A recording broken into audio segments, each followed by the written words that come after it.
आप में से कोई मुझे बताएगा कि 1991 इराक युद्ध, इसमें पूंजीवाद की क्या भूमिका थी? आप कहेंगे नहीं सर, पूंजीवाद की कौन सी भूमिका होगी। कहानी सुनते हैं, ध्यान समझिए और घर जाके मेहनत किया करिए। कॉपी आप बंद कर देते होंगे, अगर बंद कर देते हैं तभी ये अंजाम निकलता है कि उत्तर आप नहीं दे पाते हैं। घर जाके लगातार मेहनत करिए। आपकी तैयारी 24 घंटे की, 24x7 वाली तैयारी। एक कहानी सुनाता है।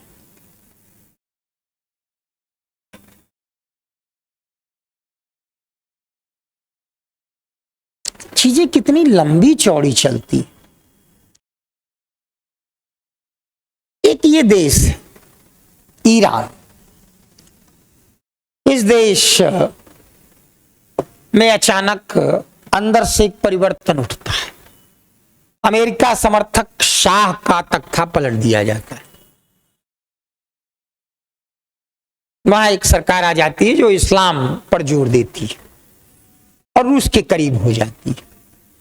तो ये स्वाभाविक रूप से रूस के करीब और यूएसए के विरुद्ध हो जाता है। अब यूएसए इसको बर्बाद करने के लिए हर संभव कदम उठाएगा। उसने बगल के एक देश को प्रमोट करना शुरू किया, इराक। उससे कह के सन 80 में इस पे अटैक करवा दिया, इसको खूब हथियार दिए। इराक के सद्दाम हुसैन ने ईरान पर 8 साल हमला किया। हथियार, अब देखिए वही होता है ना कि एक कोई किसी फिल्म का एक चुटकुला टाइप का, पुराने जमाने की फिल्म, कि किसी ने पड़ोसी के लड़के को आम तोड़ने के लिए पेड़ पे चढ़ाया, तो लोग, किसी ने कहा अरे रिस्क है भाई, गिर जाएगा। तो कहते हैं गिर जाएगा तो उसके श्राद्ध में पूड़ी खाने को मिलेगी और लौट आएगा तो आम लेके आएगा। बिल्कुल पूंजीवाद की यही घटिया दृष्टि होती है। इराक लड़ेगा ईरान से तो इराक को चाहिए हथियार। अमेरिका वो भी मुफ्त में नहीं देगा, तो उसकी हथियार कंपनियों को ऑर्डर मिलने लगा और इससे कहेगा पैसे देते रहो, पैसे के बगैर हम नहीं देंगे। पक्का दुकानदार देश है ना, वही नहीं जैसे दुकानदार सब लिखे रहते हैं कि धंधे में व्यवहार नहीं, आज नगद कल उधार, तो वैसे काम करता है। अच्छा, हमारे दुकानदारों की तरह नहीं, हमारे दुकानदार तो सब करते हैं, उनका तो आधा तो व्यवहार पे ही चलता है। अरे आप ले जाइए, देखेंगे, आप उनसे मोल भाव भी करा लेंगे। वो पूंजीवादी दुकानदार है, इसलिए हमारे दुकानदारों से तुलना करना गलत है। वो पूंजीवादी, हमारा दुकानदार, आप पता कर लीजिए एक सिंगल दुकानदार, आधा उसका कारोबार व्यवहार पे चल रहा होगा और वो ज्यादा टोके का भी नहीं। वो ग्राहक बनाए रखने विश्वास रखता है, आज नहीं तो कल देंगे, बहुत होगा तभी जुमान से बोले भैया पुराना कुछ क्लियर कर देते। लाख रुपए में हो सकता है, अगर 20,000 भी क्लियर हो जाए तो खुश हो जाता है। ये पूंजीवादी है, लड़ा रहा है अपने दुश्मन के खिलाफ, क्योंकि ये रसिया के करीब है और हथियार पैसे लेकर ही देगा। ये पूंजीवाद है और इसके लिए इसने कुवैत से करीब करीब $3 अरब कर्जा लिया। बहुत बड़ी रकम थी 80। बाद में सद्दाम हुसैन, जब ये युद्ध खत्म हुआ तो सद्दाम हुसैन ने कहा $3.5 अरब का कर्जा है। तो ये दिख रहा होगा कुवैत, ये देश छोटा सा ऊपर इराक, तो कुवैत से उन्होंने कहा कि माफ कर दो। उनको ऐसा लगा तो अमेरिका के बड़े करीबी हो गए। दुनिया महाभारत से ज्यादा मिलती, रामायण से कम मिलती। महाभारत में हर नायक एक खलनायक है, खलनायक में एक नायक है, ऐसी दुनिया है। रामायण के हर पात्र सीधे सीधे हैं, या व्हाइट है या ब्लैक। दुनिया रामायण नहीं है, दुनिया महाभारत है। तो सद्दाम हुसैन ने कहा को ऐसे वो पैसा माफ कर दो। अरे इतना पैसा कैसे माफ कर देंगे, भारत का विदेशी मुद्रा भंडार ही $1 अरब का, और तुम माफ करने की बात कर रहे हो $3 अरब, इतना नहीं माफ करेंगे भाई। सद्दाम हुसैन को लगा मेरे ऊपर अमेरिका का हाथ है। अचानक उन्होंने एक बड़ा अजीबोगरीब आरोप लगाना शुरू किया, बहुत अजीबोगरीब आरोप कुवैत पर। अब फिर से देखिए, ये इराक है, ये कुवैत। उन्होंने कहा ऐसा है हमारा देश, मैं ऊपर हूं तुम नीचे हो, तुम्हारे यहां अंडरग्राउंड तेल बह के जाता है, तुमने कुछ ऐसा सिस्टम कर लिया कि हमारे यहां का भी तेल निकाल लेते हो, तुम हमसे तेल चोरी कर रहे हो,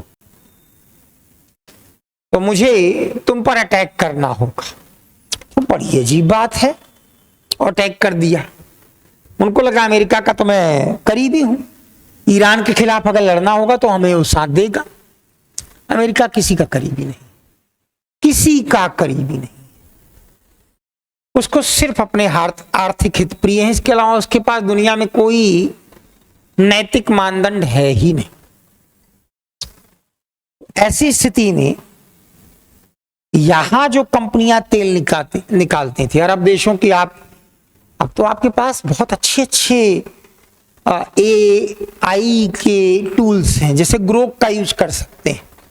चैट जीपीटी तो थर्ड क्लास, मुझे लगता है सबसे जो डिस्पोजल वाला कंप्यूटर होगा वो चैट जीपीटी में लगा दिया गया, सबसे डिस्पोजल वाला। ऊपर के एक दो देखता है, कोई कोचिंग का भी मिल गया तो डाल देता है, वो कहीं काम नहीं आने वाला। लॉकडाउन में एक कोचिंग चली थी जिससे कि सारे ऑफलाइन संस्थान बंद करा के बस वही चले, इतनी तेज गति से बढ़ी कि 19,000 करोड़ का उसका कारोबार हो गया था। अब ध्वस्त हो गई, खत्म हो गई, कोई नाम भी नहीं जानता, लेकिन लॉकडाउन में सब उसका नाम खूब जानते थे। ये क्लास में नाम नहीं लिया जाएगा, लेकिन आप समझ गए होंगे वो खत्म है, कंपनी बन गई थी। नाम याद आ गया, कक्षा 1 से लेकर IAS तक की सारी तैयारी के सारे मैटर वो ऑनलाइन देती थी, वो कभी अपने नोट्स अपडेट नहीं करती थी, हर चीज गलत लिखती थी। धीरे धीरे लोग देखेंगे, छोड़ देंगे। तो ऐसी परिस्थिति में अब यहां 7 कंपनियां अमेरिका की सारा तेल निकाल के बेचती थी। जिन कुओं से तेल निकालती थी उन कुएं के मालिकों को सिर्फ उसकी एक छोटी सी रकम अदा करती थी, वो लोग पैसे वाले होते जाते थे। इतना पैसा होता जाता था कि वो ढेर सारे लोगों को अपने यहां काम पे रखते जाते थे। बाकी ना कोई इंडस्ट्री डेवलप हो रही है, ना कोई इंफ्रास्ट्रक्चर। उस पैसे से ही जो चमक दमक है सब है, ये बहुत बड़ी कमी थी। अरब देशों के पास तेल के संसाधन के बावजूद उन्होंने उस तेल के संसाधन को खुद निकाल के, खुद प्रोसेस करके, खुद दुनिया में बेच के लाभ नहीं कमाया। वो सब अमेरिका की ही कंपनियां निकालेंगी, पश्चिमी दुनिया की कंपनियां निकालेंगी, वही प्रोसेस करेंगी, वही बेचेंगी। इनको सिर्फ उसकी कच्चे तेल की कीमत मिल रही है, कच्चे तेल की, वो भी आधा पौना। उसकी तुलना में भारत ने ज्यादा समझदारी वाली नीति अपनाई। भारत ने अपनी जरूरत से भी ज्यादा कच्चा तेल दुनिया भर से ले लिया है, प्रोसेस करता है और उसको मार्केट रेट पे बेच के थोड़ा लाभ कमा लेता है। ये काम ये कर सकती थी, इन्होंने नहीं की। ये 7 कंपनियां यहाँ के सारे तेल का दोहन करती थी। सद्दाम हुसैन के कब्जे के बाद उनका कारोबार बंद, यही सद्दाम हुसैन गच्चा खा गए। 7 स्टार्स कही जाने वाली वो कंपनियां, उन्होंने अमेरिका में तुरंत गुहार लगाई, हमारा कारोबार बंद, पैसा बंद। अब सद्दाम हुसैन से अमेरिका की कोई दोस्ती नहीं रह जाएगी, वो अटैक करेगा और उनको ध्वस्त कर देगा। ये पूंजीवाद है।